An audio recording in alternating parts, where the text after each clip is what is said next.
One morning in late September 2011, a group of American drones took off from an airstrip the CIA had built in the remote southern expanse of Saudi Arabia. The drones crossed the border into Yemen, and were soon hovering over a group of trucks clustered in a desert patch of Jawf province, the region of the impoverished country once renowned for breeding Arabian horses. A group of men who had just finished breakfast scrambled to get to their trucks.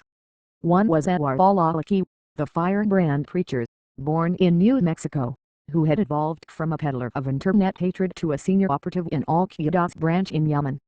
Another was Samir Khan, another American citizen who had moved to Yemen from North Carolina and was the creative force behind Inspire, the militant group's English-language internet magazine. Two of the Predator drones pointed lasers on the trucks to pinpoint the targets, while the larger Reapers took aim. The Reaper pilots, operating their planes from thousands of miles away, readied for the missile shots, and fired. It was the culmination of years of painstaking intelligence work, intense deliberation by lawyers working for President Obama, and turf fights between the Pentagon and the CIA, whose parallel drone wars converged on the killing grounds of Yemen. For what was apparently the first time since the Civil War, the United States government had carried out the deliberate killing of an American citizen as a wartime enemy and without a trial. 18 months later, despite the Obama administration's effort to keep it cloaked in secrecy, the decision to hunt and kill Mr. Awlaki has become the subject of new public scrutiny and debate, touched off by the nomination of John Doe Brennan, Mr. Obama's counterterrorism advisor, to be head of the CIA. The leak last month of an unclassified Justice Department white paper summarizing the administration's abstract legal arguments, prepared months after the Awlaki and Khan killings amid an internal debate over how much to disclose, has ignited demands for even greater transparency, culminating last week in a 13-hour Senate filibuster that temporarily delayed Mr. Brennan's confirmation. Some wondered aloud, if the president can order the assassination of Americans overseas, based on secret intelligence, what are the limits to his power?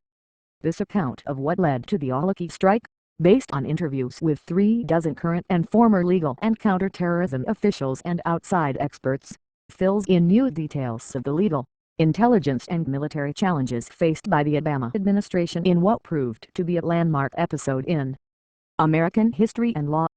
It highlights the perils of a war conducted behind the classified veil, relying on missile strikes rarely acknowledged by the American government and complex legal justifications drafted for only a small group of officials to read.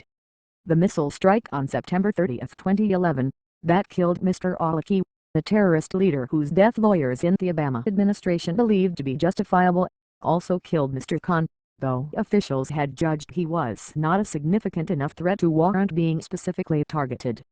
The next month, another drone strike mistakenly killed Mr. Awlaki's 16-year-old son, Abdul Rahman, who had set off into the Yemeni desert in search of his father.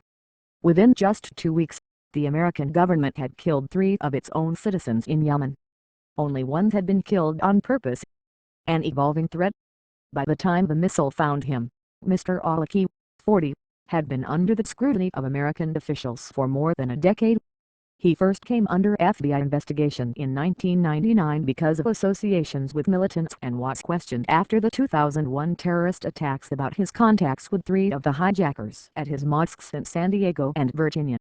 But at other times, presenting himself as a moderate bridge builder, he gave interviews to the national news media, preached at the Capitol in Washington and attended a breakfast with Pentagon officials. In 2002, after leaving the United States for good, he endorsed the notion that the land of his birth was at war with Islam. In London, and then in Yemen, where he was imprisoned for 18 months with American encouragement, Mr. Awlaki inched steadily closer to a full embrace of terrorist violence. His eloquent, English-language exhortations to jihad turned up repeatedly on the computers of young plotters of violence arrested in Britain, Canada and the United States. By 2008, said Philip Mudd, then the top FBI counterterrorism official, Mr. Awlaki was cropping up as a radicalizer, not in just a few investigations, but in what seemed to be every investigation. In November 2009, when Nidal Malik Hassan, an Army psychiatrist, was charged with opening fire at Fort Hood in Texas and killing 13 people, Mr. Awlaki finally found the global fame he had long appeared to court. Investigators quickly discovered that the major had exchanged emails with Mr. Awlaki, though the cleric's replies had been cautious and non-committal. But for days after the shootings, the cleric removed any doubt about where he stood. "Nigel Hassan is a hero," he wrote on his widely read blog. "He is a man of conscience who could not bear living the contradiction of being a Muslim and serving in an army that is fighting against his own people." As chilling as the message was, it was still speech protected by the First Amendment. American intelligence agencies intensified their focus on Mr. Awlaki, intercepting communications that showed the cleric's growing clout in Al-Qaeda in the Arabian Peninsula, a Yemen-based affiliate of Osama bin Laden's terrorist network.